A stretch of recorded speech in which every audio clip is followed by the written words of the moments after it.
Mayor, we'll get started. I've asked Sheldon to chair the meeting today. All right, well, let's get started. Good morning. Good morning. How's everyone? Fine. All right. Very Devlin. Since we're on Hey, Skip. a tight schedule, want to take a roll call. Albritton, Present. Dallin, Excuse. Giddings. Here. Mariani, Here. Moore, Here, Waiver, Walker, Here. D. Waterman, P. Waterman, Present. White, Here. We have a quorum. All right. Sorry I'm late. Let our attorney get situated here. One moment. Well, as she's getting situated, public comment? Yes.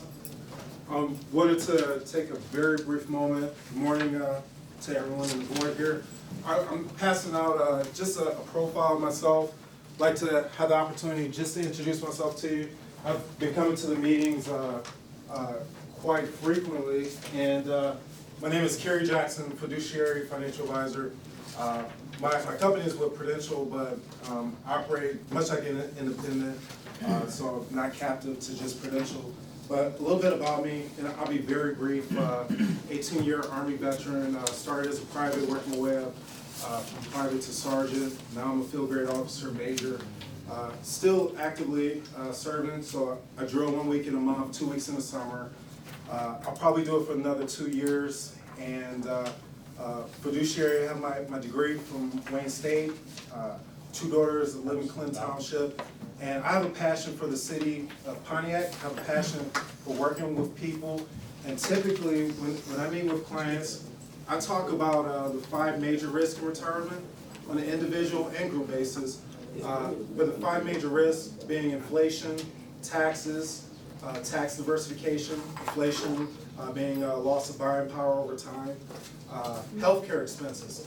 So most retirees, people collecting a pension, they may believe, and rightfully so, that retirement expenses would be lower in retirement, but that may not necessarily be the case, because you can pay off a mortgage, but you can't pay off healthcare expenses. So that's something that I talk about in great detail. Less than 7% of most advisors actually tackle the conversation of healthcare expenses and how that affects you long-term in retirement. There was a study by Fidelity that had mentioned over the course of retirement, you can expect to pay about $280,000 over the course of retirement for healthcare expenses. The fourth is market loss risk, and then the fifth is longevity. Thanks for your time. Love to have the opportunity to introduce myself to residents of the city. I would be interested in having lunch and learns, meeting with them on an individual basis, whoever is interested. And I work with people of all ages, whether they're preparing for retirement, already in retirement, or at the place where they're ready to distribute assets. Questions for me? Go Wayne State. Thanks for your time. Man, you just lost our.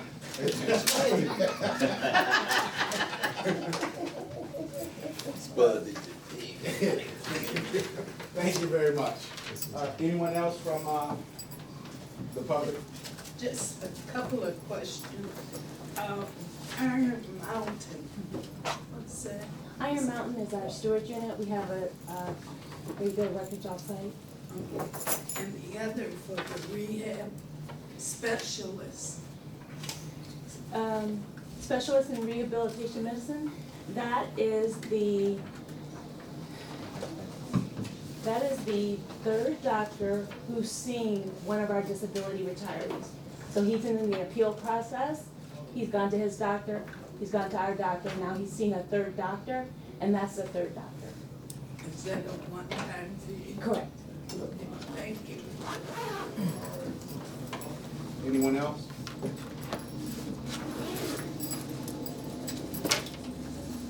Any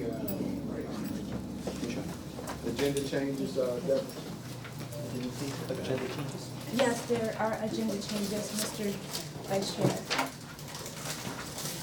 The first is we would like to amend the consent agenda. We would like to add a resolution to approve a waiver to the training and education policy for luggage for the chairman at the public funds forum. To the consultant section, there is a handout and it is a notice from North Point regarding the shutdown of their firm. To the report section, we'd like to add Trustee Swazer's neighbor's certificate of attendance. Under new business, the Finance Committee requested additional information on the agents who had provided quotes for the fiduciary liability insurance. There's a handout with their Michigan Public Funds client. Under new business, we would like to add a resolution regarding the manager review for 2019. Instead of having that semi-annually, It's in everybody's. Oh, okay. we will bring the managers in monthly. And that's all I have for agenda changes, Mr. Vice Chair. Okay.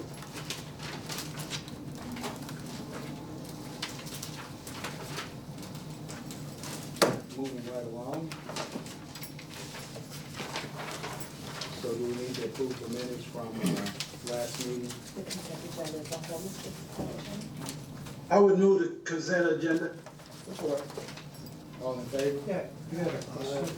Oh, hold on, Bob has a question. Yeah, on the minutes for the manager meeting, and I kind of defer to Cynthia, based on my past experience, when there was not, in another setting, when there was not a quorum, this manager meeting minutes reflect the meeting being called to order, but there was not a quorum.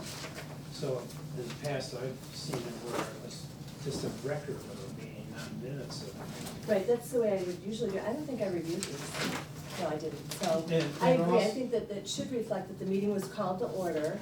Generally, how I would do it is the meeting Not was called to called to order order at such and because- such a time, but immediately closed for lack of a quorum.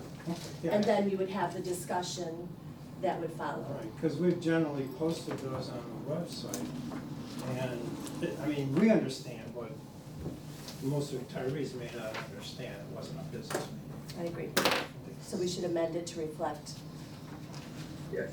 that the They would meeting immediately- was called to order and then immediately closed for lack of a quorum. So move. That was the managers meeting, that Yes, was over that at the Marriott? We did not have a quorum at that meeting. And I might note also, we didn't have. Actually, wait a minute, in the morning, didn't we? We did have a quorum at some point. In the right? morning we did. Never have more When? than 5 there. 5. Oh, do we need 6? I have to Yes. check. Yeah, Six. Okay. we had 5 in the morning Well, and we'll down to have 3 five. Yeah, last okay, night. then it would be. Yeah. I might mention, we really, other than to take care of normal business during that, we had no official resolution that was presented. And so there was really no action necessary for a quorum. Well, we would have generally approved the quarterly financial report from the consultants in that, we haven't done that, okay? No, but still, we posted the meeting as a meeting, so I think it's appropriate to say that it was called to order at such and such a time and immediately closed for lack of a quorum. Do they need to send it to you so that they can know how to do it right? I normally do review the minutes, but maybe because there was no action, I did not see this set of minutes. So, So where do we go from there?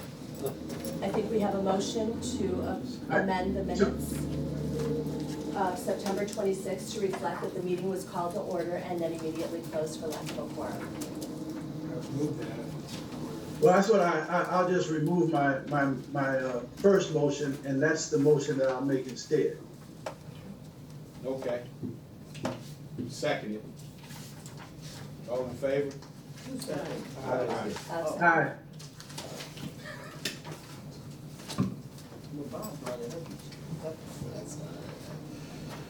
All right. Mr. Vice Chair? Yes. Before we move on, could we do the training and education waiver You mean for for luggage? like, yes.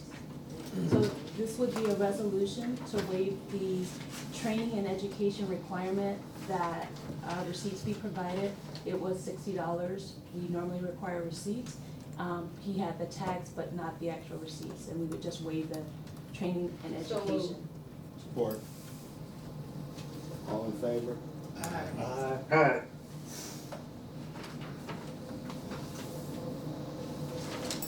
Was there anything else, Deborah, that you wanted? That's it for the consent agenda. Okay. All right, let's,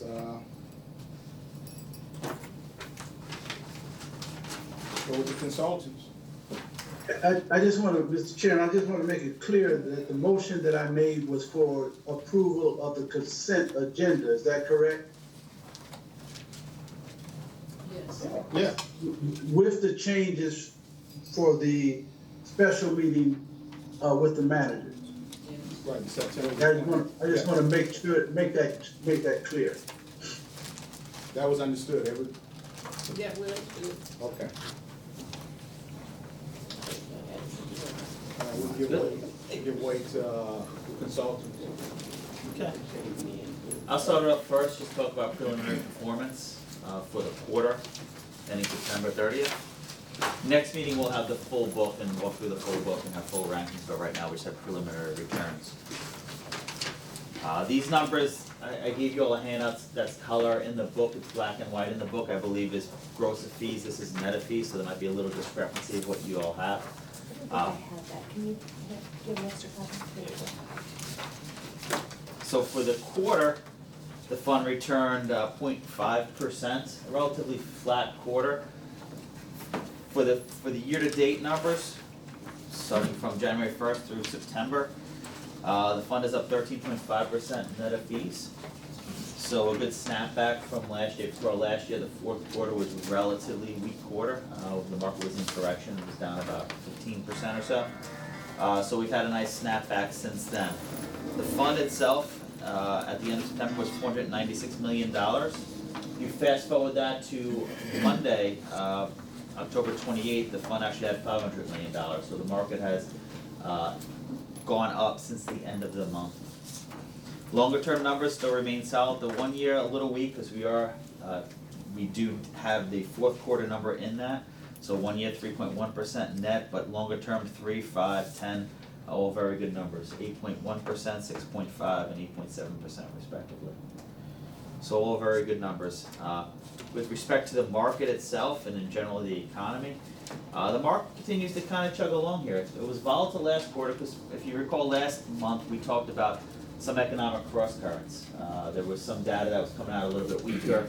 There was a concern, or there still is a concern, whether the current environment is similar to the 2015-16 slowdown, or is it the beginning of the end of this business cycle? So that's sort of the cross currents we're currently dealing with in the economic data, and the market is dealing with.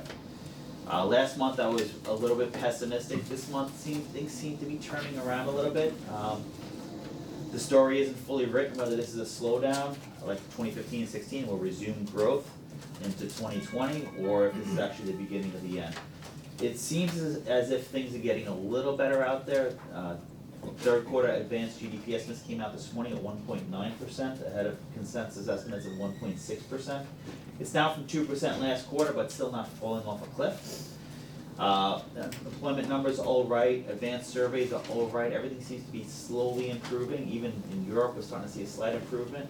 So hopefully if the trend of improvement continues through the fourth quarter, this can be somewhat like a 2015-16 event, where 2017 and 18, if you recall, were very good years for the markets. 2017, we were up 13%. 2018, we're up about 9%, so 2 good years. So it remains to be seen, but we'll still keep an eye on it. Because we're in an environment where we have these cross currents, we still are recommending to remain at our targets in terms of our safety assets. Our fixed income is still a target of 25%, and our real estate is getting close to target at 10%. I'll pause there if anybody has any questions. Just, when will we start seeing some return from American Realty and Terrapin? I mean, I know it's early. Yeah, they were just called, so once we have a full quarter, we put in, we're seeing returns because they do have some of our money, but they called money within the quarter, so standard operating procedure within financial reporting is you need a full quarter to report returns. Answer her stuff.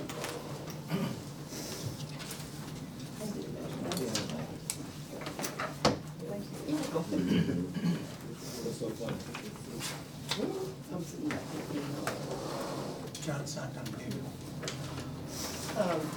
Mr. Chair, does, the interest rates, how will that affect? I mean, the, Fed is talking about reducing the interest rates again. How will that affect the market and our portfolio? So right now, the Fed is on an insurance cut cycle. We've seen things like this. The Fed did have insurance cuts in 96, 97. So right now, they're meeting today, they'll announce it tomorrow. The anticipation is gonna be another 25 basis point cut in the short-term rate. If that happens and the language, and everything's about the language, is reading the tea leaves with the market, especially in the short term. If they come out and they're cutting and they say, hey, we're still data dependent or we're gonna be a little patient, it depends. But the market should read that as a potential positive, because lower interest rates just mean that it's easier for companies and consumers to borrow. The lower the rates, the more us as a consumer, we can borrow, even mortgage rates will decline as well. If you look at the GDP of the United States, roughly 70% of that is consumption based. Us, we pretty much drive the GDP. So lower interest rates do help us out.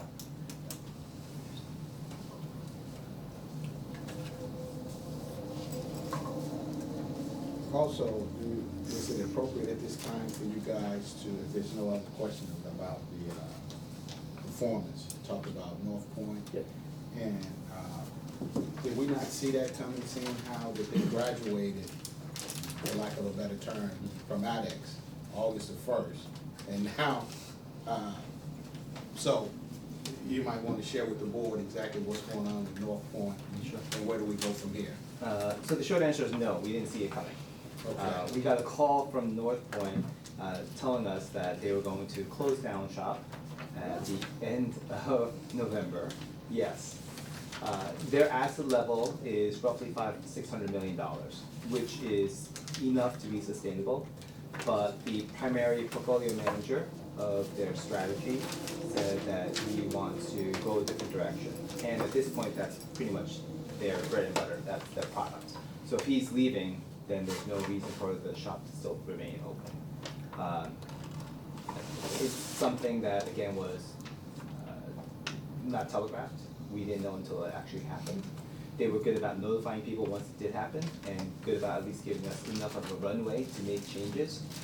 So what we would recommend doing is shifting the assets that we have with them today to an index fund as a temporary step before we make any more decisions on whether or not we stay there, if we go with another manager. At least we don't have to do anything quickly. We have had, Deborah had talked with Northern Trust, and they confirmed for us that they can take the assets over with the exception of several stocks, and they'll just go into their index fund. They are providing a very modest fee, I think it's 4 basis points, which is a tenth of what we're being charged by North Point, which of course also is a very modest fee relative to large cap managers there. But it's not something that we haven't faced with other managers. In fact, we've had managers that have closed down shop with even more assets and with less assets. Within the past, call it 5 years, we had a manager that managed about $2 billion in small cap assets, and they closed down their shop. And a manager that had about $250 million closed down their shop. So it's just a matter of if they have other desires and they decide to say, okay, I've had enough and walk away, that's what happens. You said transfer to Northern Trust. Why Northern Trust? Northern Trust is the provider that we have right now with a couple of mutual funds, and they happen to be a custodian. So they do have a strategy that is reasonable and very modest fee. It was the ease of transition. We could always do a search for it, but again, that does lengthen the process a little bit more. At the end of the day, it was just a matter of convenience. It wasn't that there was anything more particular about Northern Trust that we liked. We have two mutual funds already with Northern Trust, index funds, but Yeah, it's just an index fund, so, if you look at across the gamut of index funds, they all are roughly about the same, they all fully replicate the index, there's not a lot of difference between returns. With an index fund, it's more about, since an index fund's a commodity, it's more about the fees and the ease of use of getting in and out of it. And so, since we already have a contract with Northern Trust, they're a custodial bank, the ease of moving from North Point to Northern Trust in the short term, since we really wanna try to do this before the end of November, it just makes sense. So what else do we have with Northern Trust? Because I think trust before. if you look at the sheet 15 million. and you go kind of like the third way down, Northern Trust, it says NT Russell 2000 Group. It's about $15 million or 3.1%. And then several lines down before that, after that, Northern Trust EM Index, that's the Emerging Market Index Fund, and that's about $8.5 million for 1.7%. So right now, presently, they have about 5%. That's Five not point- taking us over the limit Um, of the state regulations. For a single manager? Right. It didn't happen, both of them, okay, I just want to know. So let me ask you this here, have we, in regards to, North Point was part of the Michigan Yep. base, and then it was graduating. So with them leaving, and I'm just throwing this out here, are we looking at far as in consideration of adding someone else in that slot within the state of Michigan? Have that been talked about? Have you looked at, trying to be a little bit proactive, have you looked at any Michigan companies that would be able to fill that gap with the asset that North Point currently? We haven't started that yet. Okay.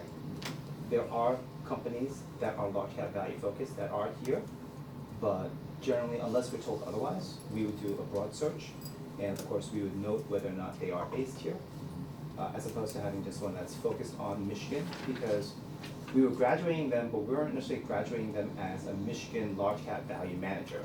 We were graduating them from a manager of manager relationship to a direct relationship.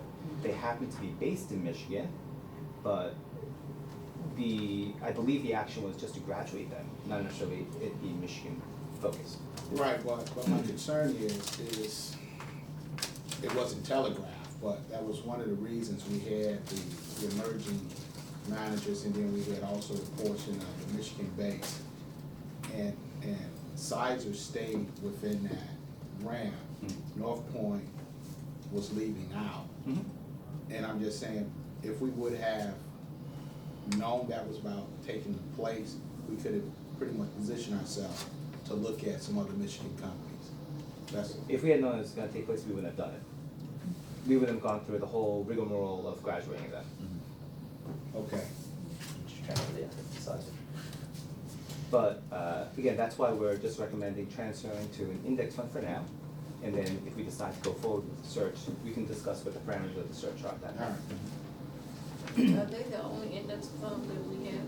No, the other one is with Piedmont, which has 17.8% of our assets, And what is their goal for them? Is it 15?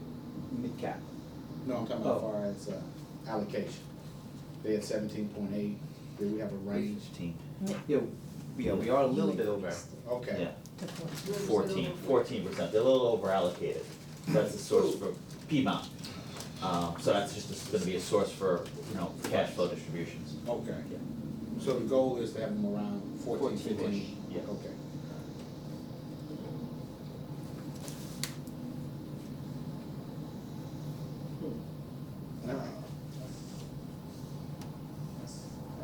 When is this supposed to occur?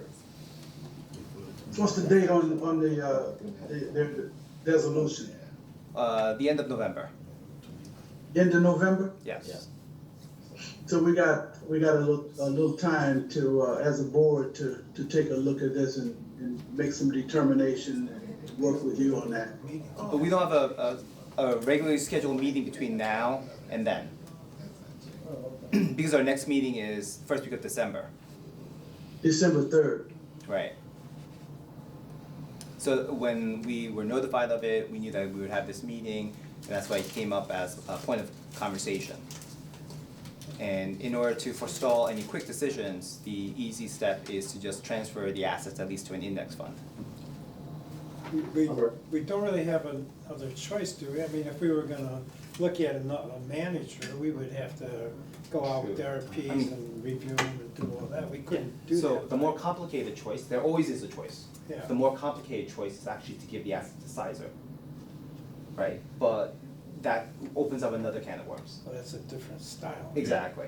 So that's why the most simplistic choice, the most rational choice at this point is just to fit into an index fund, and it will give us a little time to decide how we would go forward. And we could take it right back away from them. Exactly. and do it Right. other- Very simple. So the decision basically needs to be made today, is that correct? Yes.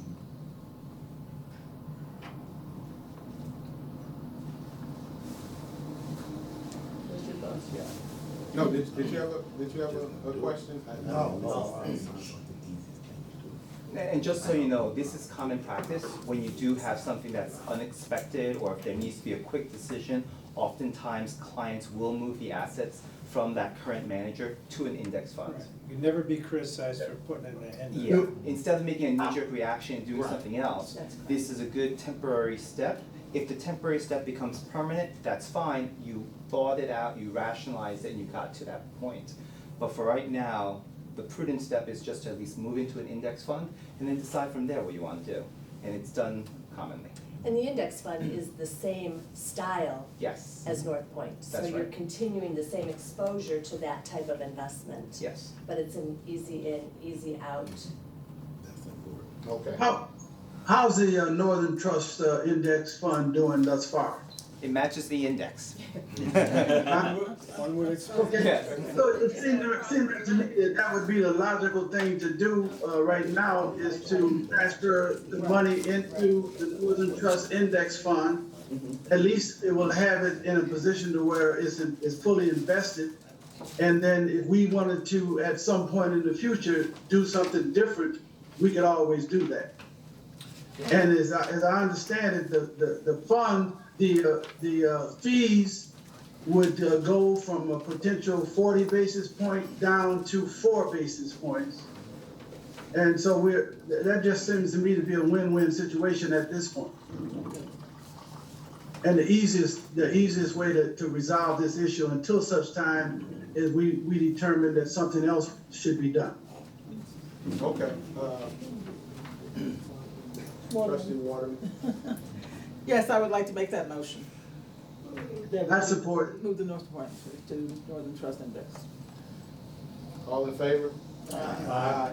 And I'm sorry, you're also authorizing an amendment to our custody agreement and authorizing the chairman's signature on that amendment. It's one of those one-pagers that we'll need to, So included. It was a part of my support. thank you.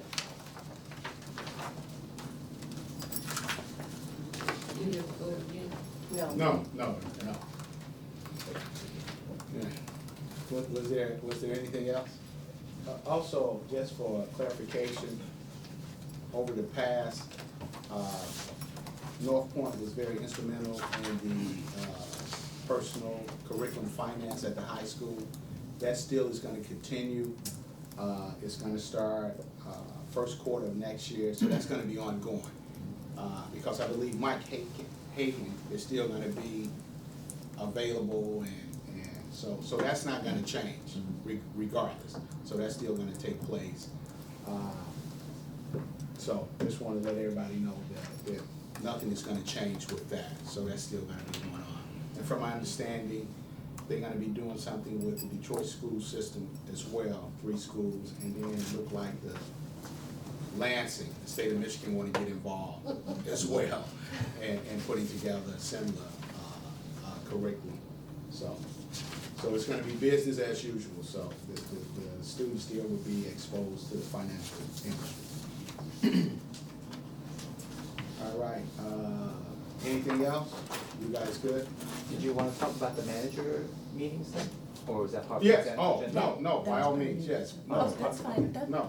Okay, great. Although it's part of new business, we just discussed it during our report, and some of you may be aware, as an outgrowth of the last manager roundtables that we had, one of the considerations that was discussed was perhaps having it more on a monthly basis, instead of having 2 separate days pulled out for the year and having 10, 12 managers come in that one day. It may be a little bit more consumable if we have 2 managers come in at every finance committee meeting. So in that case, then, although we have an official finance committee, everyone on the board also is of course welcome to attend those meetings. And then it'll be easier and probably a win-win in the case that the managers will get a little bit more time. They can have 30-minute presentation time where we can have a more intimate Q&A session with them. And it would still also afford us the opportunity to see them on a regular basis. As opposed to, again, what seemed a little bit more stilted when we had our biannual meetings. And the 2 manager per meeting on the finance committee still gives us flexibility. Should we want to meet with somebody more quickly, we could always add them to the agenda, switch out of place. So we had discussed this during the finance committee meeting, and I believe as a temporary solution for now, to on the trial basis, started in January, where we will have 2 managers come during the January finance committee meeting. And will those of us that are not on the finance committee get the agenda? Yes, I would assume that. Oh, also, you Go can to sit 10. in. I will be there. Ha. We welcome participation. I should have known. You should've. And we'll be sure to have everyone's presenters' names in the books. So the agenda will be there for you to get. Send it to me like you do. That's So are the, the finance meetings the open? model that the Well, they're majority not, of but your if we have them clients all, you know, it would be open. do, as far as having managers. Having Well, that's usually second. more so do that and, yeah. Since we're gonna do that, Yeah. that would be open. Full meetings. So. Hold on, Billy, what was that you were saying, Bob? I didn't Oh, I hear. just, that's the model that they have with see with the majority of their clients. So we have clients that do things across the board. We have some clients that don't meet managers at all. Some clients where on their regularly scheduled meeting will see their managers. And then some like you that have these more slotted special days to meet managers. If you were looking at the spectrum, the more common one is seeing the manager on regularly scheduled meetings as opposed to having separate days or not seeing them at all. Doesn't tie people up for a whole day. Yeah. We just wanna be careful that we don't do anything to violate the Open Meetings Act, but I think that could easily be accommodated. You know, maybe even the portion where the managers come in, if the public wants to attend, or if additional trustees wanna come in and get involved, that part could be open. Yes. You know, we just would have to post it, and that part would be open, and then at the conclusion, you could have your regular finance committee meeting. Right, so we could do that for like an hour and then we could go into the finance committee meeting. Yes. Yeah, do it before the finance committee. Okay, so if you're posting it, I did hear trustee Swayzer request that should be on the mailing list for the agendas. I would like to also be on that. The whole board. Well, that's what I was gonna say. All the committee information is available, you can have it now. There's nothing to stop you, you know, if you want a copy of the agendas for the other committee, or if you're not on the committee at all, just request it, it's available. Okay, well, I'm requesting it, so let's fair watering, so that we can be, I will be there. You're gonna be posting this for the Open Meetings Act, right? So, we're gonna be done today too. Bloody Linda.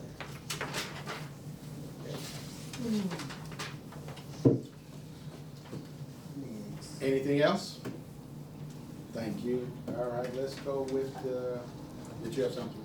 If you don't mind, since we're on the subject, could we go ahead and vote on that matter? Yeah. I'll move I it. move, support. All right, who moved? Bob. And Waterman support. Be Waterman. Keep Waterman. All in favor? Is that blue item is not listed? We just talked about blue. I know, but hey, I was just looking for the resolution. No, something. Okay, thank you.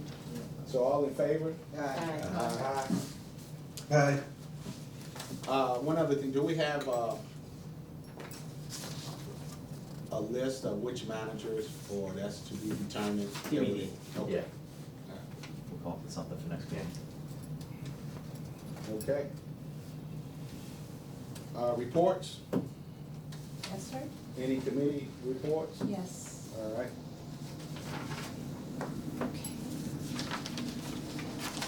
So the personnel committee met, and they again reviewed the employee evaluations.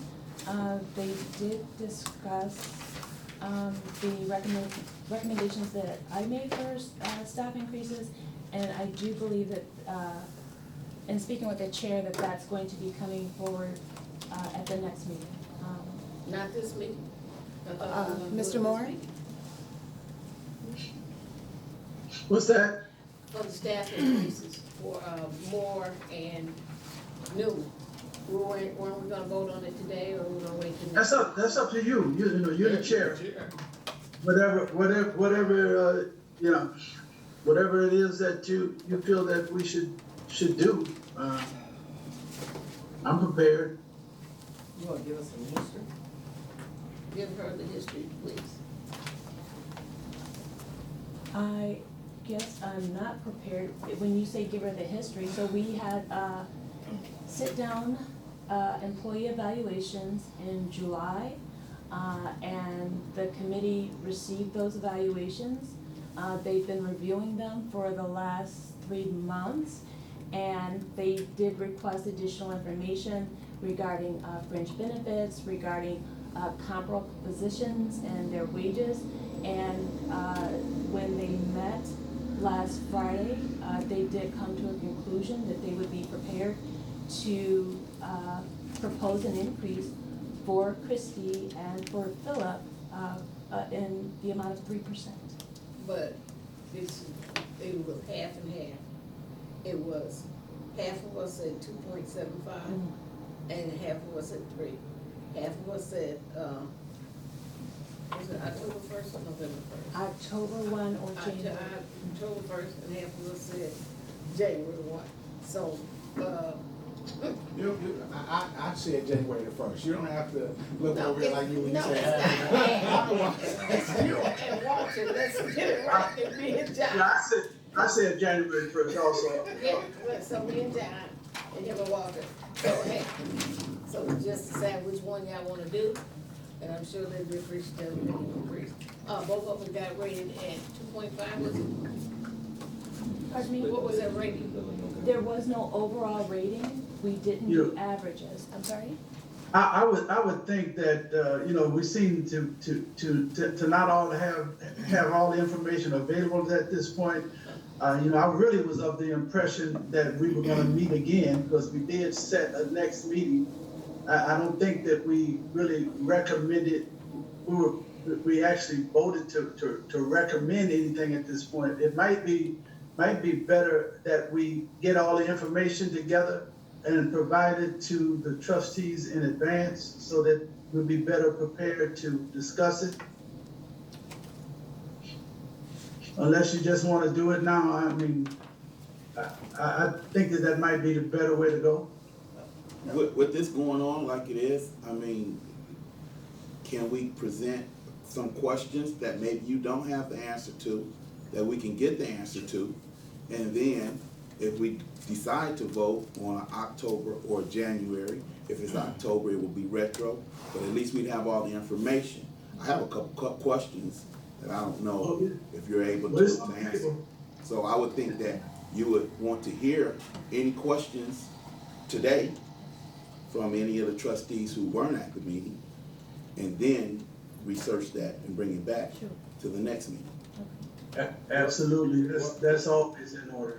Well, at this time, do we have any trustees that have questions concerning the staff? Yes, I do. All right, John. Okay, my first question is, we're talking about increases, and so my first question would be, when was the last increase, and how much was that increase? Neither of the employees have had increases. Philip started in November 2017, Christy started in October of 2018, and neither has had a raise since the date of hire. So he's been here for 2 years almost without an Right, increase. it'll be 2 years in November, yes. And Christy is, when she's 1 year? Okay.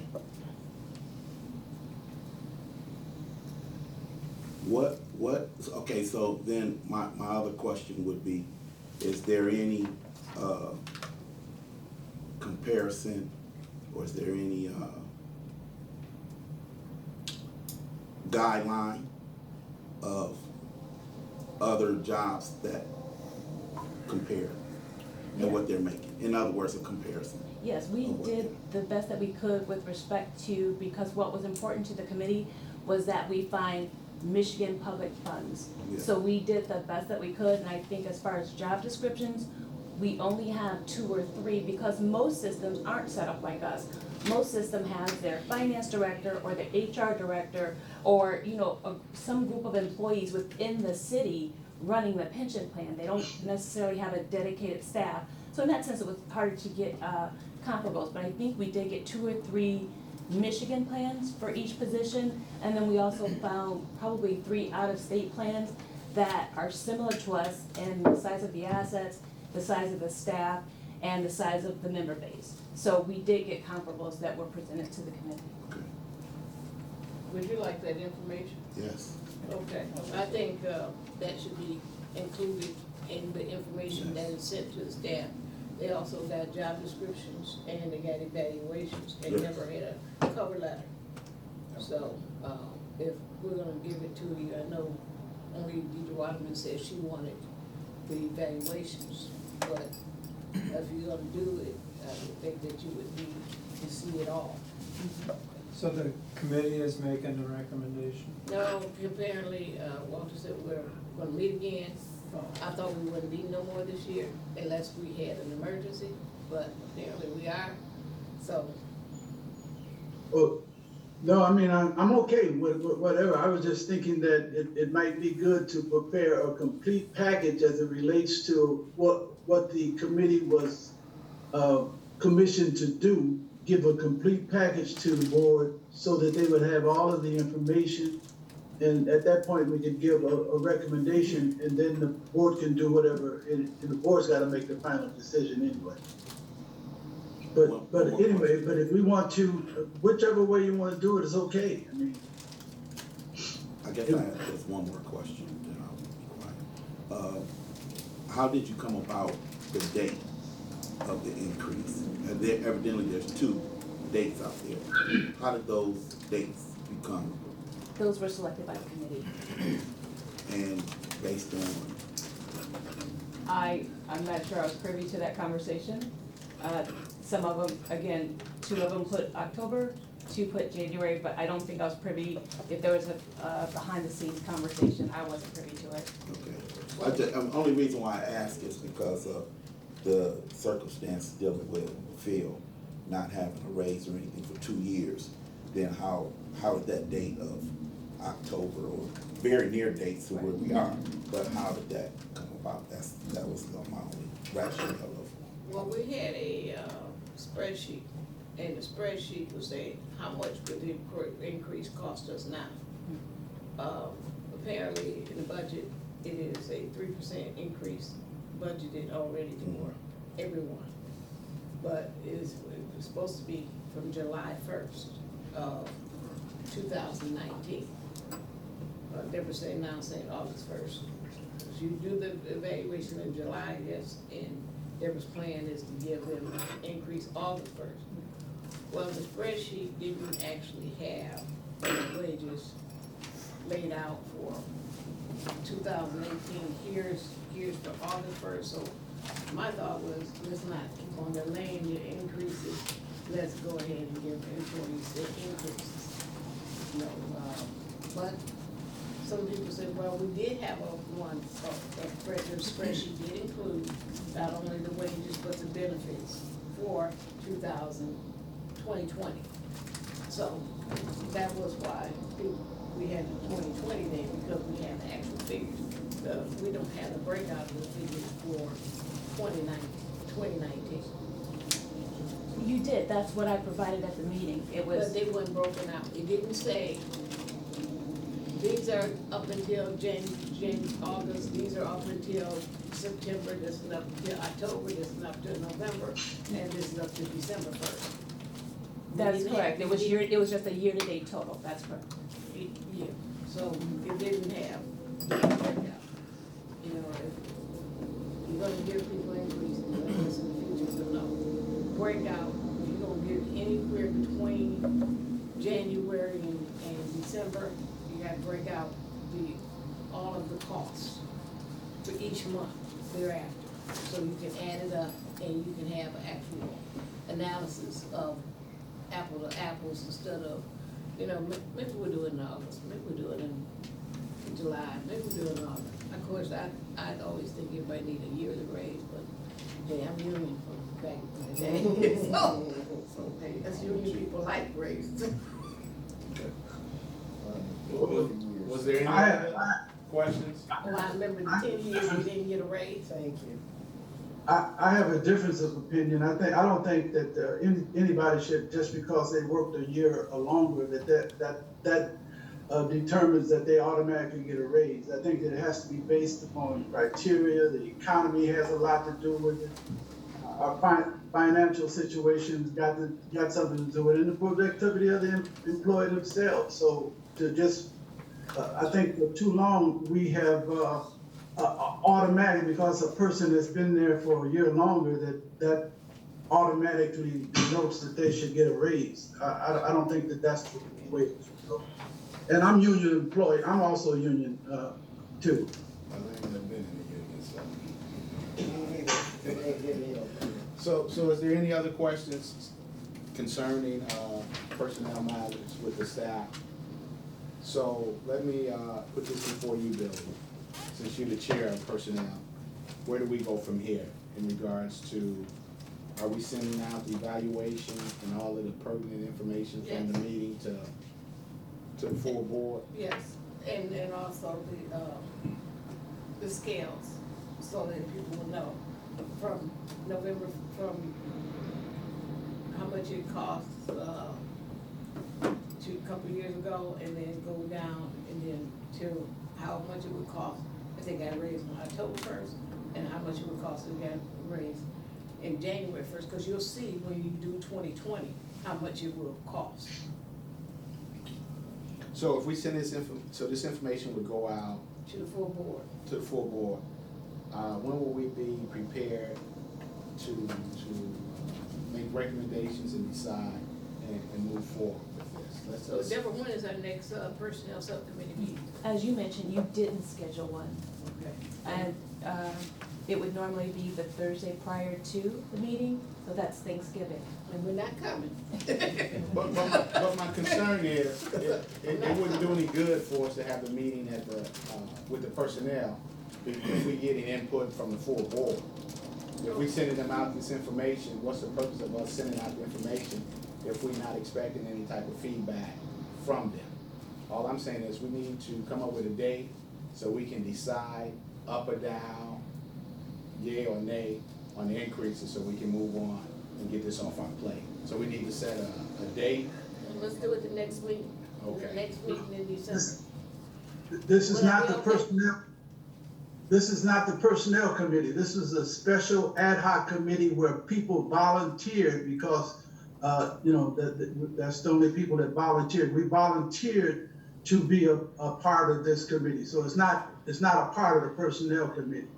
And so we could, as an ad hoc committee, we could meet prior to our next meeting, which is December the 3rd, and make sure that we are on the same page in terms of how we want to present that to the full board, and then go from there. In the meantime, prepare a complete package right now to present to the board so that they can start formulating, they'd have information and start formulating any questions that they might have. I just have a question. What are the purpose of these ad hoc committees? The purpose, if I could answer this one, the purpose of this ad hoc committee was so that we would not have to discuss these things and take up the time of the full board. We asked for volunteers to serve on a committee to look at the various information so that as it relates to the evaluations and the raises and everything, so that they could compile it and look at it and then bring it to the full board. Thank you, Nick. Because if we were to, You've if we answered, had to, you've at answered, this I mean, point. it was rhetorical, but I just wanted to hear it. So I mean, Oh, okay. Yeah, you All answered. right.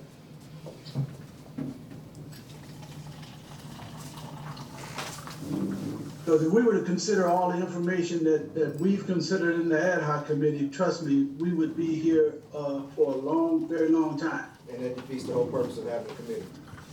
Right. All right, Okay. Excuse me. any other reports? Well, that was just the first item on the personnel committee. The other item that both committees did discuss under new business, we did give the rebate from United Healthcare. We get this every year. When they don't spend 80% of their premiums on healthcare, they're required to refund it to policyholders. As employees pay 20% of the premium, we're entitled to 20% of the refund, and the employer can either give that as a cash rebate, or they can provide a reduction in the next year's premiums. Our choice has always been to reduce the next year's premiums, and both committees are recommending that you would approve to reduce the next year's premium by 20% of the rebate. So moved.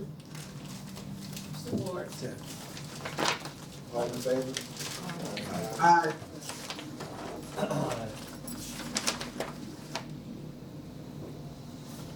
Thank you.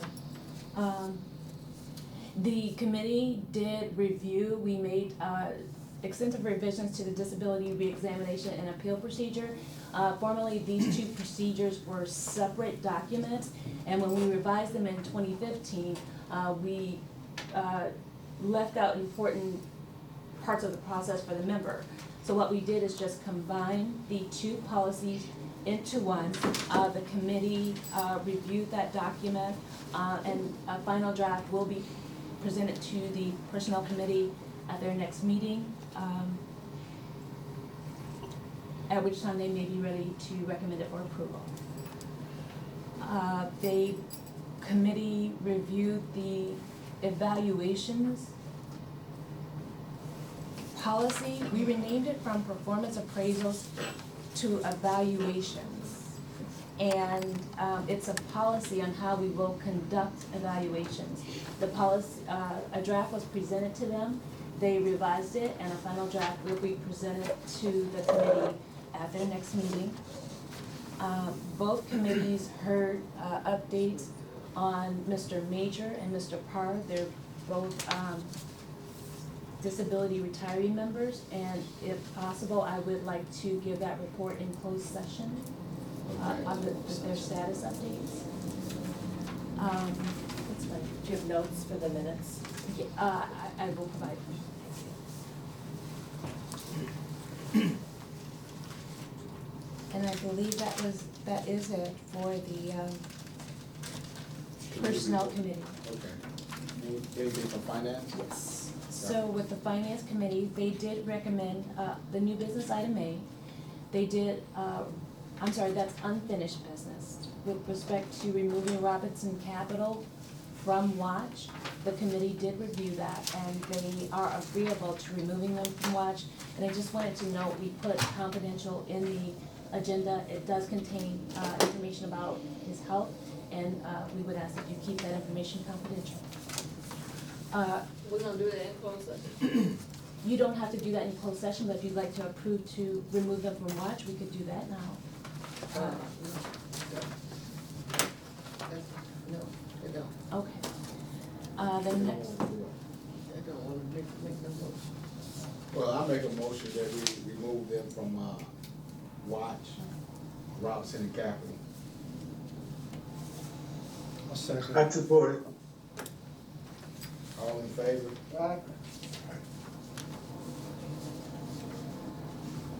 Do we need to do a roll call? Cause I only heard 3 ayes. We never hear all of them anyway. No. It's- How about if you say opposed, and that'll make it Okay, clear. anybody oppose it? All right, it's been passed, moving right along, thank you.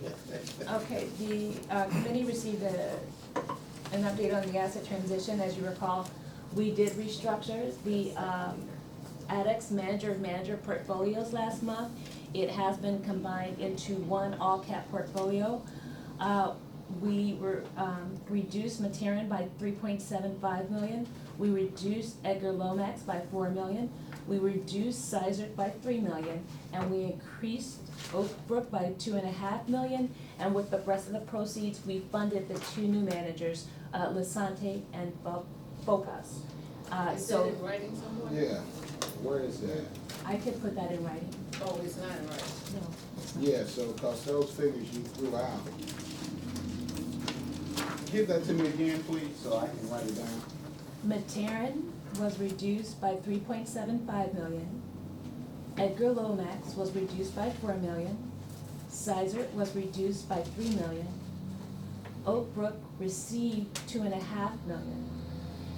And the rest of the money, including the closed Ativo account, we had expired Ativo. So the $13 million that was in Ativo and the remainder from these other 3 funds went to fund Lasante and Focus. And if you look on they're not on the September spreadsheet. No. What is Lasante? Lasante and Focus are the 2 new managers that ADEX hired. I believe they are small cap. One is mid and the other one is mid and small. That's Yeah. correct. I believe Focus was small and Asante was mid. I'll ADEX had, remember the 3-box spreadsheet that we approved last month? I will resend you that, and then I'll also send you, Well, was the information you given us today on the yes, it's the box same, last one? yes, it's the same thing. Yes. Okay. And I was just reporting that all the transfers that they requested be done were completed. So I'll be happy to resend that. Does anyone have any other questions about the restructuring?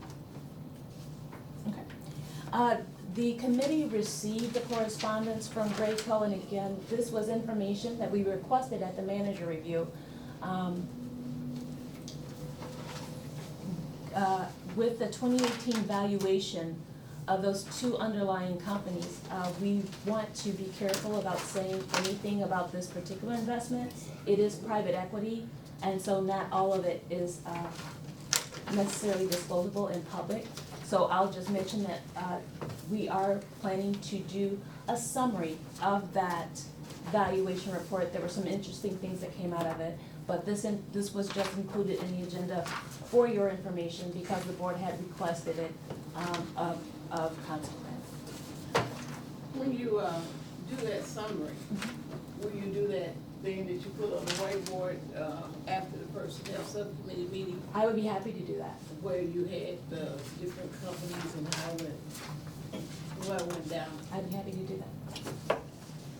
And I think having a little more time to review it, we might have a little more information, and we'll be able to go to some of those public funds that are related that we talked about.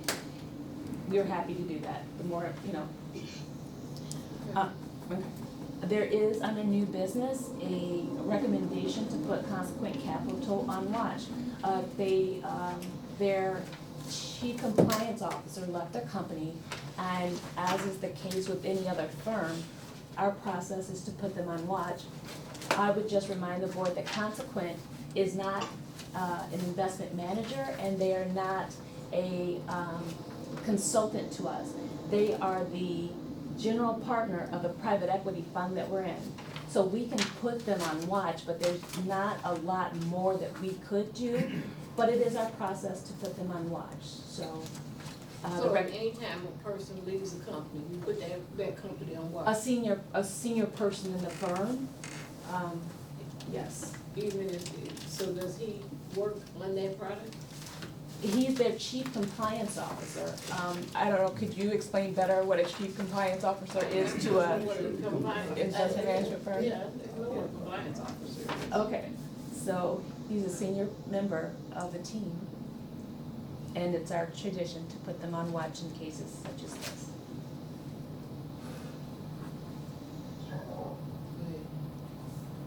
I was of the impression that our consultants had, and maybe, since you're here, you can speak to it. I thought that we were not going to actually put people on watch.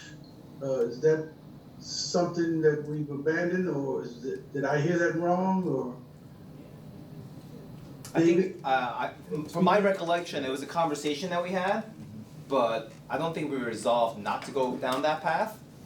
I think you did ask us in the past whether or not we have clients that put people on watch, and I said that most of the time our clients do not do that. But I don't recall not following that policy. It's a topic that we could discuss again if you'd like. Yeah, well, we can do that. I don't think it's necessary to do that now. I just remember us having that discussion that, what does being on watch really mean? Right. Secret probation. We just sit down and we just watch their name, or what does that actually mean? And it doesn't have any real meaning. Why do we do it? It just seems to me that either a manager is producing and they continue with us, or if they're not producing, we get rid of them and get somebody else. But Well, it also shows that we're aware of what's going on, that perhaps there's been a significant personnel change. So it's not like we're just going about ignoring what's happening in the investment world. So it's also for our benefit to show that we're aware of what's going on. Yeah, I think for a while, we did have some definite parameters for things that would happen while somebody was on watch. I don't think that we follow those through, so it really doesn't have the same meaning it did back when we were, actually putting those parameters on. So if that's the case, then on watch is just the same scrutiny that we give everybody. And certainly if we notice anything outliers in terms of the indexes, then certainly we would act more quickly. And I would just add with this particular account, while I agree with what Bob said, when you put someone on watch, you usually request additional reporting. You give them so much time to recover and then you terminate them. But with a private equity fund, we can't terminate them. We'd have to find another reason to sue them to get out of the investment. But we want them to provide information, and I'm not sure if they are or not. So if we're making the request, we did at the round table. We requested additional information, And they provided it. Okay, so, but, that's the point, usually there's like an end game, if you don't improve within 2 quarters or something, you're gone, it's a warning to them. But here, there's really no warning. They can't be gone. It's just letting them know, like we do every time we see them, that we, want additional information and that we're keeping an eye on them. Looking at you. we're looking at all of them.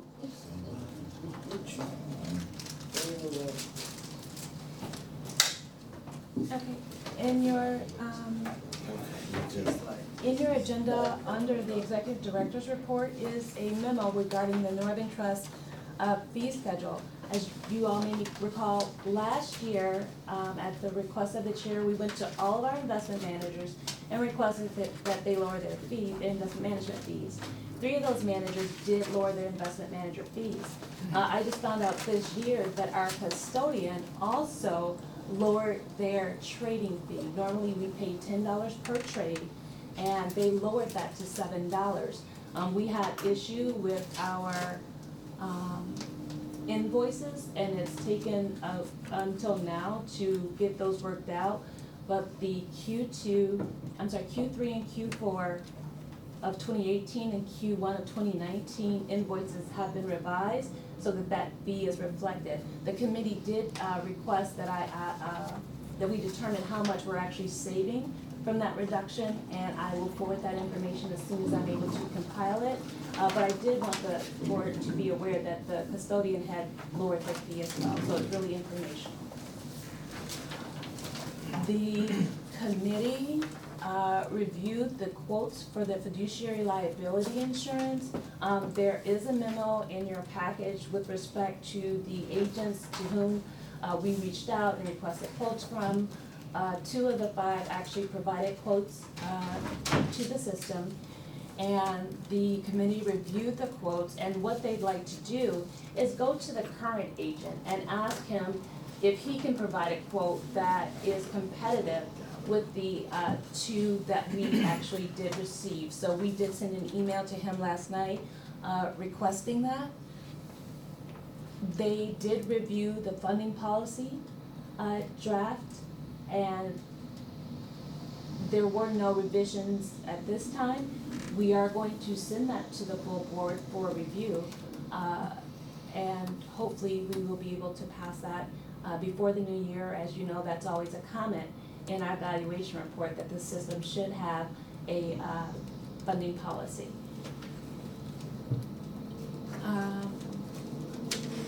The board reviewed, in addition to major and part under benefits, we have a member who has been overpaid. He selected the option 4, which is joint and 100% survivor. He was set up with the option 3, which is the joint and 50% survivor. And so he retired in 1999, and we just discovered this this year upon his death. So the question was how much his beneficiary is able to collect. Do we have that in this package? No, it's not in the package, but what I'm going to send to you is the package that the committee reviewed, but I did reach out to the actuary, and that was the one piece of information the finance committee didn't have. And what they said was, they want to see what that reduced amount would be, because we would need to recoup from the beneficiary what was overpaid to the member. And they said they wanted to see that calculation from the actuary. I actually reached out to Louise last night. I sent it to her last week, but I reached out to her last night. She actually has questions about it, so I'm glad that the committee decided to at least table this until you do have the information from the actuary. And that Before we go on any further, we might, does the board clearly understand what's going on? No. Okay, Because so- I'm gonna just tell you that for a few years ago, we had where there were a number of people that were overpaid.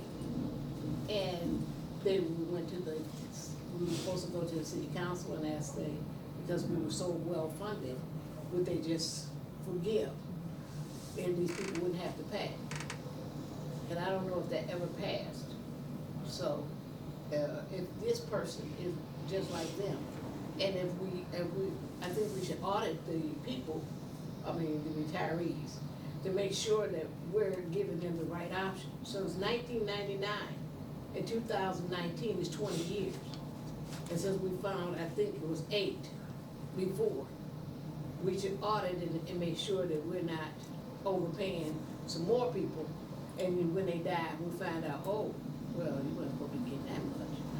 You're supposed to be getting a lot less, because you do have to take a reduction in order to get somebody to first be your beneficiary and then second, to get the same amount you get. So with that, Billy, do we have something in place to guard against that, to make sure no one is being underpaid or overpaid? Right, so yes, and our review and audit processes have only gotten better since 1999. I hope so. But go ahead. So now we actually go through like a 2-person review of the database. So it's not just this person enters it and then we go from there. One person enters data into the database, and then every year about this time when we do COLA, the other 2 people effectively audit the data that's in the database. So what happened with this particular member, where he set up with a particular benefit amount. The other two are actually going to those source documents, the optional election form, and saying what did he select, and is that the data that's in the database? So we're doing that field by field check that wasn't done 20 years ago. When did we start doing the field by field check?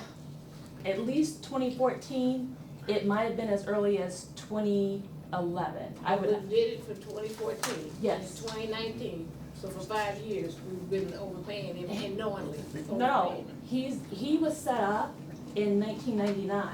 He was already in the database as a final. Our review is from year to year. So this year, we would be auditing this year back to last year this time when we did the audit. Last year, we would have audited the year prior, so it's incremental. And no one has ever done what you're suggesting, is an audit. Mr. Nazarko suggested that when he was here, and I said, that's a very good idea. So, I think that is a good idea, I still do. Who are the checks and balances? All three of us have different responsibilities. Who's all three? Christy, Philip, and I.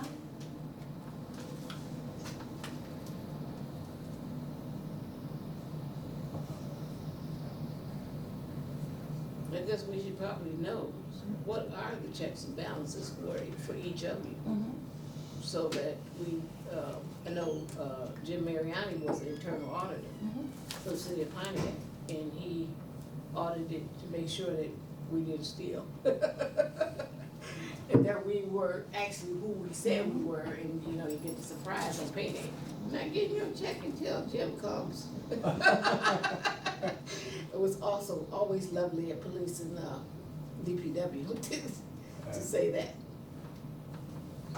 Yeah, I'm happy to provide the So Jim, if you review could provide process. us some internal, you know, as being an internal auditor, maybe you can help us so that we won't be. Be happy to. So what are we saying, that this was actually a final audit, there's a final determination that's made, and it's set in the books. Each year, you're just making sure that you are, adhering to what the final audit says. But it seems like there's some so this was a final audit that was put in improperly.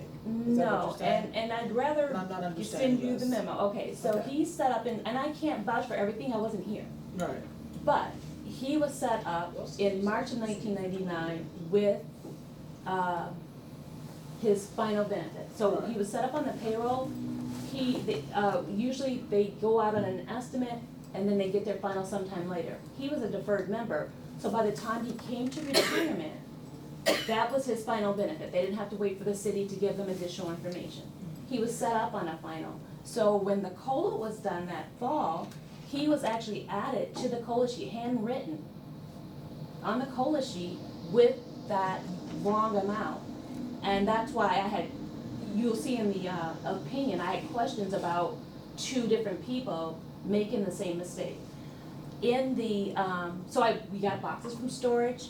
In the COLA calculation file, the backup basically for that COLA process, he's handwritten on the COLA report.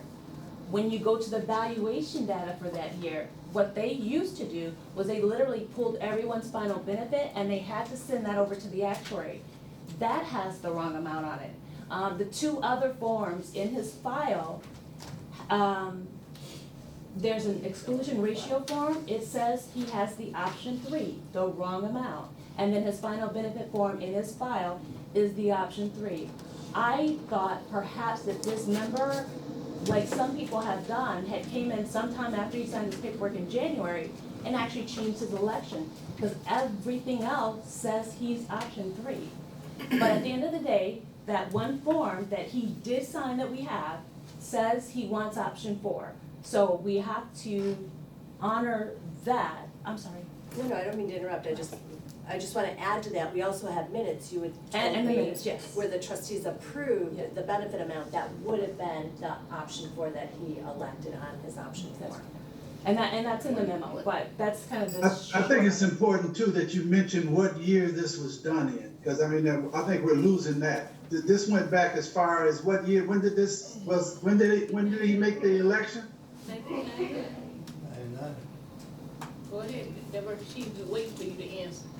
1999? All right. Okay, so again, I'm happy to send that all to you, but I do want to, find out what the actuary's questions are, because she has questions about what we're doing. And remember, we talked about recently, actuarial equivalence, and the fact that we would have to recoup is because he's already gotten so much, the system can't pay out, more than what is actuarially equivalent to what he otherwise would have gotten. So that's why we have to recoup from her over her lifetime. But I disagree with that. Well, I do, because the member elected the 100% joint survivor. Right. The fact that the retirement system made a mistake back in 1999 doesn't change what his election is. Right. The minutes from the trustees show that they approved the benefit amount for the option 4, but for whatever reason, he was paid an improper amount. So my opinion, because Deborah did have me take a look at it, is that we can't change her to the 50% survivor benefit because the system made a mistake. He clearly elected option 4, so the fact that he was overpaid $80 a month doesn't automatically bump her to 50% and she's gonna take a $300 a month reduction. Wow. I think we look at it as an overpayment. He was overpaid $80 a month. I would guesstimate $20,000 over a 20-year period. Okay. And that if the board is looking to recoup that overpayment, that you go to the actuary, whatever the board wants to do, you go to the actuary to make that determination. That would, actuarial equivalence, yes, benefits are, when we set up those optional forms of benefits, 100%, the 50, the 75, whatever they are, we set them up so that they're actuarially equivalent to the normal form of benefit that the member earned, right? So it's, and if it's not gonna be paid over his lifetime, it's gonna be paid over 2 lifetimes. We wanna set them up on the actuarial equivalent. That's what that is for. Not for because the system made a mistake and put him into the wrong program. That should be treated as an overpayment. Now, since the system made the error, wouldn't we just reduce the payment from whatever it was by the $80 and just from now on pay the $80 and just the system sucked it up because you have a policy on overpayments. Yeah, but So- let me finish. But so that'd be like we got to punish the dead person because I'm sure it's a dead person. Since you say you weren't here, and we know it wasn't Philip, and we know it wasn't Christie. If you weren't here, it has to be Ellen or Jane that made the error. And I'm sure they didn't give Jane nothing of responsibility back then. So the person's either gone or dead. So couldn't we just let the person be reduced by $80 and not have to pay the overpayment because 20 years, what you say is $20,000? Yeah. So it is about $24,000, including the COLA.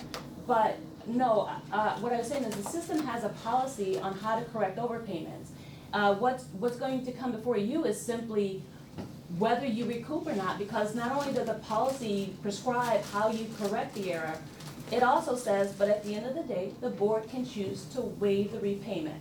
But it does say, if you do require repayment, that here's the formula, and the formula uses actuarial equivalence. So that's why it has to go to the actuary. So you're saying, can't we just reduce it by 80? No, your policy says you use actuarial equivalence, you charge the 7% rate of return that we would normally earn, and the actuary has to perform that calculation. I'm not sure that that's true. It talks about present value. It certainly does. I'm not taking issue with that. There's a provision that talks about how the board would go about recouping, but then there's a catch-all at the end that gives the board the complete authority to deviate, to follow, to abandon it. So I think under those circumstances, the trustees could look at what the actuary puts together as a recoupment amount and other options, and your past practice. Take all of that into consideration when you're making the determination. I don't think there's just one way that this board would have to do that. No, I This is a agree. system error, so is there, I'm just asking, does our insurance cover errors and omissions? Yes, as a matter, that Would it was cover interesting, this? but, I'm not sure you would want to file a claim, but yes, it does cover errors. Well, I think that's what insurance is for, is to cover the system error, as opposed to taking it from the other proceeds that would go to other, people. I think, that's the way you take it, and you keep her whole, you know, there was no responsibility, it was the system's responsibility. Yes. Okay, why would we wanna make a claim before error and omissions? Because it was a system error, so rather than making them I mean, repay, it she wasn't their said, fault. she said, Deborah Oh. said, I don't think you would wanna make a claim. I take that back. That is completely up to you all. Right, and That is completely I up to think you. the only consideration, I think it's a great idea, is what if the deductible is, because we're looking at a $24,000, if we got a $50,000 deductible, then we don't wanna make a Then claim. we have 30,000 Otherwise, involved. I think that would be a great idea.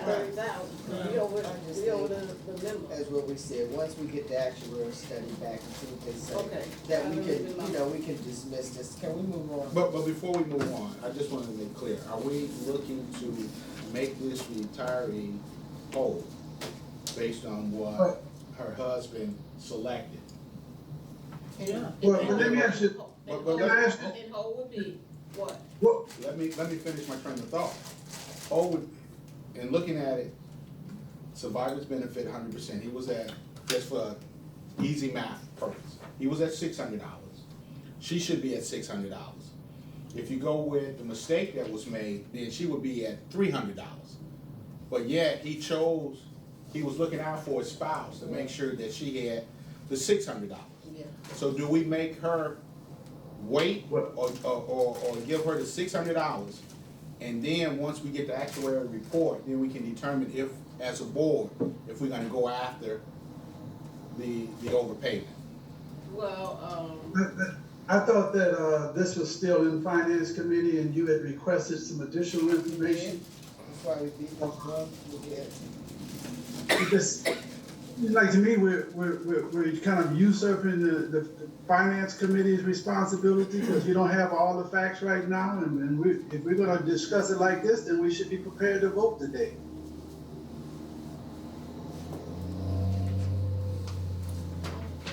I thought that this was still in committee. It I thought- was, it is. Well, then in that That's what we case, talked about yesterday. give us the additional information. Right. And for finance committee, then we'll come back to the full board. But my only concern is, and this is gonna be transparent, you never wanna put anybody in a hardship, regardless. So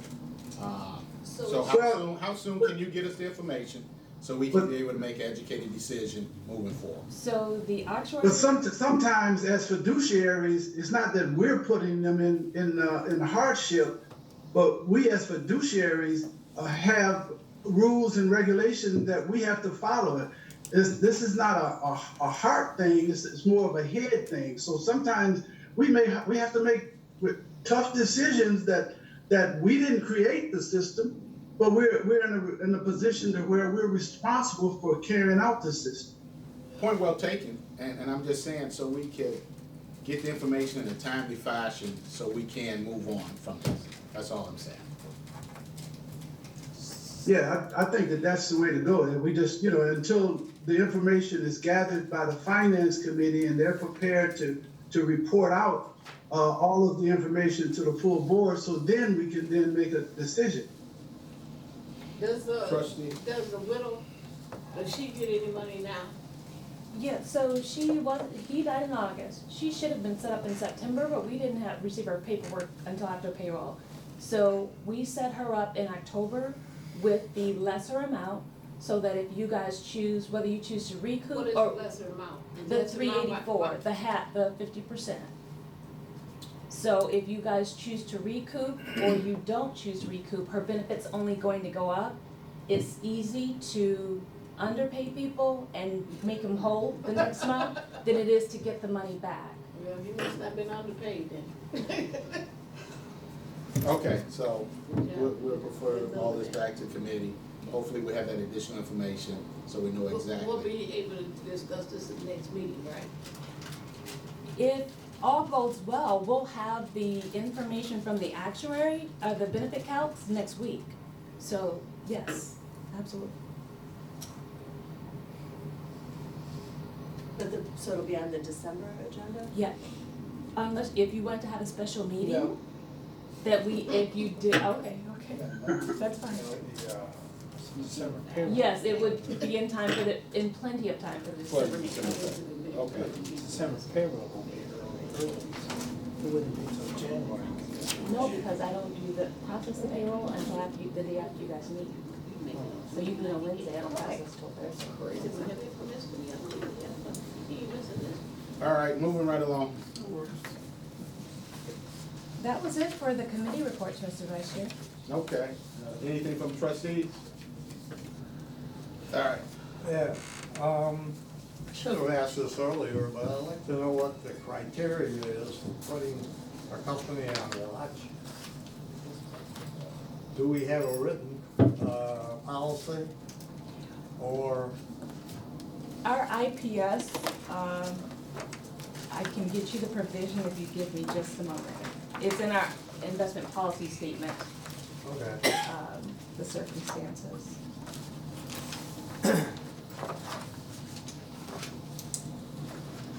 Page 20. Well, you can handle this. Please, Anytime we have a concern, but in any case, it doesn't matter, we put them on, consequence on watch.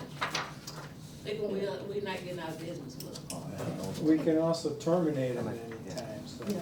watch is just whenever we have a concern. So for investment managers, our criteria on page 28 of our investment policy statement is that they would be put on probationary status if there's any material event that affects the ownership or capital structure of an investment management firm or the management of this account, any material client servicing deficiencies, including a failure to communicate in a timely fashion, significant changes as outlined in 9 of this IPS, performance of the manager's portfolio is less than their prescribed market index over a rolling 3, 5 year or longer period. The performance of the manager ranks in the bottom quartile of representative peer group universes for 2 consecutive quarters. They need to notify us, and this is the other section that gives the criteria for watch or probationary status. If there are changes in their investment strategy or the portfolio structure or any material changes, including but not limited to decreases in assets under management or the market value of assets managed, any regulatory actions or legal proceedings, including investigations, litigations, and disciplinary actions brought about by the SEC or any securities regulatory body, any securities exchange, or any relevant governmental body or agency. 3, changes in ownership, affiliations, organizational structure, financial condition, professional staffing, and clients. Material changes in the liquidity of the securities held in the portfolio. So those all would factor into you putting a manager on watch / probationary status. Again, it's part of your IPS, and I believe that's why Stephen and David have continued to recommend that we do it. But at any time, we'd like to revise the IPS so that we go to the more, where we're constantly watching, and it's not necessarily a formal process to put someone on probationary status.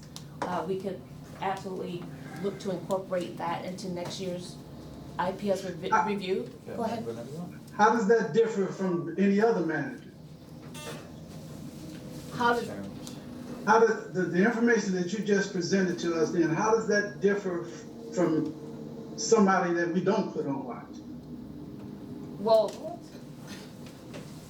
someone that you don't put on watch wouldn't have these issues, so watch wouldn't necessarily apply? But we would still be equally concerned with those issues if it affected any of our managers, is that? All of our managers, correct, are subject to this policy. They're all, if there's major changes, if their performance dips below for the 3, 5, and 10-year rolling average, if any of those criteria apply to a particular manager, that manager pursuant to our policy would be put on watch. No one is exempt from the policy. I'm sorry, maybe I'm not answering the question.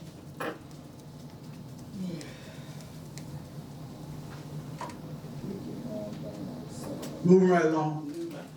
Trustee? Go ahead. Trustee, so I would just like to do a follow-up report to the trustees about the status of the City settlement agreement. I did sign the power of attorney, for the, Miller Canfield bond attorney.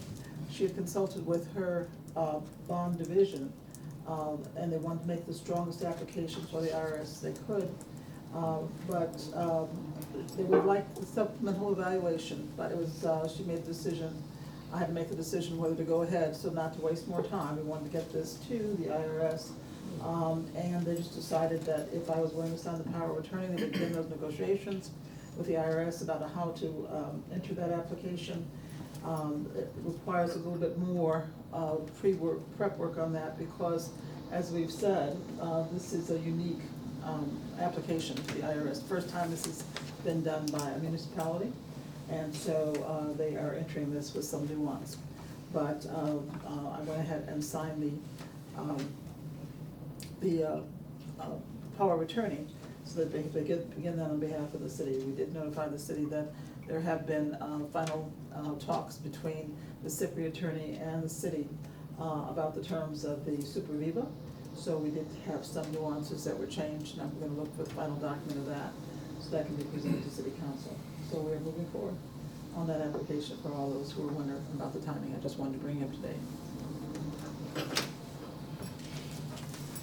Anyone else? Seeing none, Chair, did you have anything, Walter? Well, the only thing that I would ask that perhaps we, and especially because we have new members, that we consider sometime next year, whichever, if there is a convenient time, that we consider having a retreat so that we can kind of look at some of the things as it relates to the board and the operation that we wouldn't normally be able to handle in a meeting like this. And I'm saying just throw it out again as something to consider. And the only other thing that I would mention is that next month, of course, is according to our bylaws, is that we select the leadership again. So I just wanted to mention that to the board, so that'll be on your mind, and we'll have to take that action on next month. Outside of that, that's all. When you say next month, are we speaking of December or November? Our next meeting, which would probably, actually is supposed to happen December. Okay, December 3rd. all right. What day is the meeting? The meeting is December 4th. Is it the 4th or the 3rd? The 3rd is the annual meeting. Is the The third. annual meeting is the third. Okay, December the 4th, then, I'm sorry. All right, But that's all I have. all right. Deborah, executive. So under in your hand, I'm sorry, not in your handouts, in the agenda, there's just an update from Plant Moran about the new uniform chart of account that the state of Michigan is putting out. Obviously, we've moved from the Excel spreadsheet to QuickBooks, so we are monitoring this. Philip's certificate of attendance from neighbors is included, and also included in the agenda is the CD as well as the fee schedule for the third physician who's examining our disability retiree. It was really more informational for you. And the only other things that I have is I would like to give those updates on those disability members in the closed session. All right. And we already dealt with the unfinished business with Robinson Capital. We've already done that. Yep. So I guess now we what, go into closed session? No, we're gonna do business, the resolutions. I think our, What we did. New business.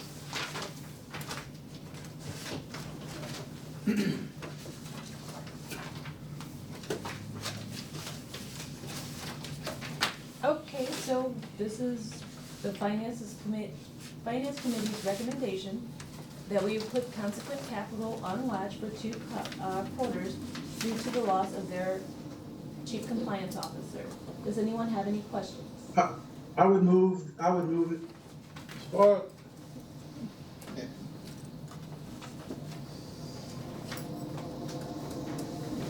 All in favor? Aye. All right, moving right along.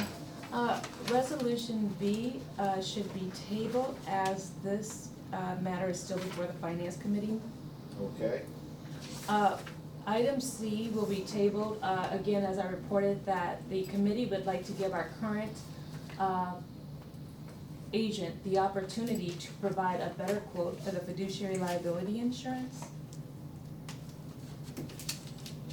Okay.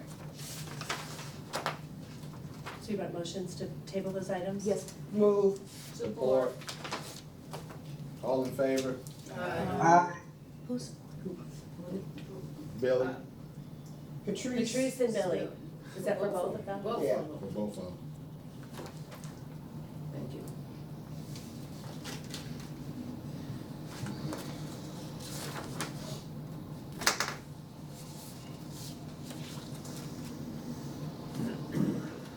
Dean?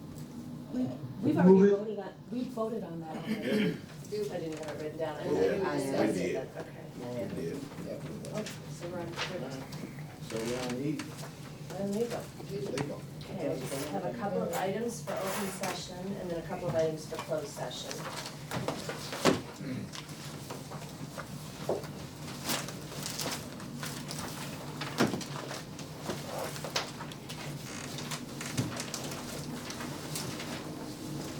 Okay, so the first item, I'm not usually so far away from you guys. I pinched my nerve in my back. Thank you. You're welcome. Everyone should have received an email copy of the legal report, but it's in your packet. So the first item, as Deborah mentioned, Addicts Asset, we updated the contract to accommodate the changes to an all-cap mandate. Subsequent to my putting this on the agenda, Deborah had some additional suggestions. I made them, I have forwarded them to Addicts, and I will, as soon as we can finalize those items, I'll bring it back to the board. I just want to be clear, those were Finance Committee recommendations that I said to you, they weren't mine. Okay, that's fine. Okay. Regardless, I've incorporated them and I forwarded them to Addicts for review by their legal counsel. Item number 2, retiree Louise Ingram withheld pension. This matter has also evolved, so this was a situation where correspondence had been returned on 2 separate occasions indicating that her address was no longer valid. Her pension benefit is being paid via direct deposit. And a gentleman had reached out to the retirement system office wanting to change her address, and he provided a change of address form that clearly she didn't sign, but interestingly enough, it was notarized, which gave me pause. And in my email, you'll see in here, that's illegal. The notary's job is to verify that who's signing it is the person who actually is signing it. And he admitted, I guess, to Deborah that he signed it on her behalf. Regardless, I looked at everything and I recommended to Deborah that either 1, he obtains a power of attorney, 2, a letter of conservatorship, which is where the court appoints him and the court oversees everything that happens, and that would be the preferable route to go. Or 3, receive a properly executed affidavit of eligibility, which is the standard practice when information gets returned to make sure that they're still alive and well and entitled to receive that benefit. And I think he did provide that as well, but it wasn't properly signed or executed, or somebody else signed it. Something was going on with that.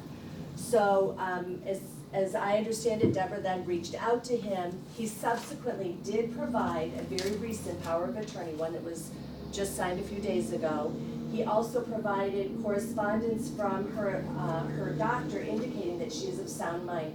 And that's important from a legal perspective, because if somebody is not of sound mind, they can't enter into a power of attorney. Deborah checked into it to make sure that the physician was legitimate, etc. The only issue I have, and all he's looking to do at this point is just change the address for correspondence. So the power of attorney, while it doesn't directly give him control over her retirement system assets, it does give him control to manage her personal affairs. So on that basis, I recommended to Deborah that we would change the address just for purposes of correspondence, but her direct deposit will not change. It will remain as she originally set it up. And that if he feels in the future he may need that power, he should amend or get a new power of attorney specifically giving him authority over her retirement benefits. And quite frankly, the sooner the better, because right now we have a letter indicating that she is capable of entering into those types of documents. 2 months down the road, we'll probably want another letter from her physician. So that's where we're at on that, unless you have anything additional to add, Deborah. No, Okay, and then item 3, Robin Geller, that's your portfolio monitoring report. And then the fees, there's been no change in fees. I have 2 more things I want to mention. One is Trustee Education. Mr. Walker missed out on my last session, and Mr. Mariani is new. I would be happy to schedule another special meeting to go over, like I did with Mr. Bank and Mr. White, to go over the responsibilities of the trustees. We just meet here for about an hour. I'd be happy to do that. Okay, then the last item on my agenda is news about my firm. We are separating. It's very amicable. Quite frankly, our lease is coming up, and our med-mal defense team want to relocate, and we don't.